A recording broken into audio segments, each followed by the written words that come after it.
था विजय लाल जी का जो एक्सीडेंट हुआ था। तो दोस्तों अभी उनका हालात जो है ठीक है, अभी वो स्वस्थ हैं जो भी हैं। हेलो नमस्ते प्रणाम, कैसे हैं आप सब। भोजपुरी मस्त न्यूज़ में आप सभी का स्वागत है। जैसा कि मेरा नाम है आर्यन अजूबा और अभी आप देख रहे हैं भोजपुरी मस्त न्यूज़। आप सभी को बता दो, इस पे भोजपुरी से संबंधित मैं सारा चीज़ बताने के लिए आप सबके सामने हमेशा तैनात रहता हूं। तो बस चैनल पे नए हैं तो प्लीज़ चैनल को आप लोग सब्सक्राइब कर लीजिए। ये जो चेहरा देख रहे हैं ना, इसको बहुत ज़्यादा आगे लेकर जाना है। और मैं आप सभी से बोला था, मेरा चैनल न्यू है, बैठ के आया मेरा एक्सपीरियंस। मैं भोजपुरी में पिछले 5-10 साल से मैं काम कर रहा हूँ, तो इसीलिए मैं सोचता हूँ कि आप सभी को कुछ बेटर से बेटर बता सकता हूँ। तो अभी देखिए हमारे गांव का जो है माहौल आप सब देख सकते हैं, बारिश हुआ है। और मैं ये कहने आया हूँ आप सभी से, जैसा कि मैं आप सभी को अपने चैनल पर अपडेट बताया था विजय लाल जी का जो एक्सीडेंट हुआ था।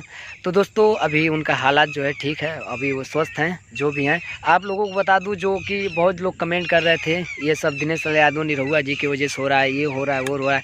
जैसे आजमगढ़ में कदम रख के काफ़ी ज़्यादा अफवाह फैलाया जा रहा है। भोजपुरी के जो है कि आप लोग बांध के रखिए और ना कि इधर उधर का अफवाह फैलाइए।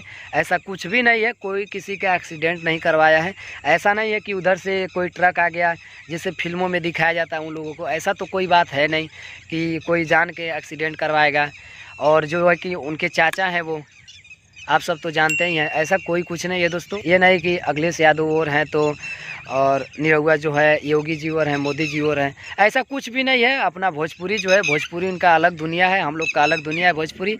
और राजनीति जो है वो अलग है, तो आप लोग उससे मत जोड़िए। और यही मुझे कहना था मैं कि आप सभी को बोल दूं। सो दोस्तों यही अपडेट था। आप लोग प्लीज़ यार चैनल को ज़्यादा से ज़्यादा शेयर कीजिए, कमेंट कीजिए, कमेंट करके ज़रूर बताइए हमारा वीडियो, अब हमारा अपडेट, हमारा खबर आप सभी को कैसा लगता है और हमारा एक्सपीरियंस आप सबके बीच में कैसा रहता है। और आप सभी को मैं बता दूं, हमेशा मैं कुछ अलग देने का कोशिश करता हूं। सो दोस्तों आप सबके कोई क्वेश्चन होगा तो आप मुझसे कमेंट में पूछ सकते हैं। तो यही अपडेट था दोस्तों कि मैं सोचा कि आप सभी को विजय लाल जी के बारे में कुछ बता दूं। और जो है कि अपने गाँव में आप सब देख सकते हैं काफ़ी ज़्यादा खेती जो है बहुत अच्छा दिखाई दे रहा है, क्योंकि धान वगैरह जो है कि गड़ गया। आप लोग भोजपुरी से हैं तो आप लोग को मालूम चलेगा। सो ये दोस्तों यही अपडेट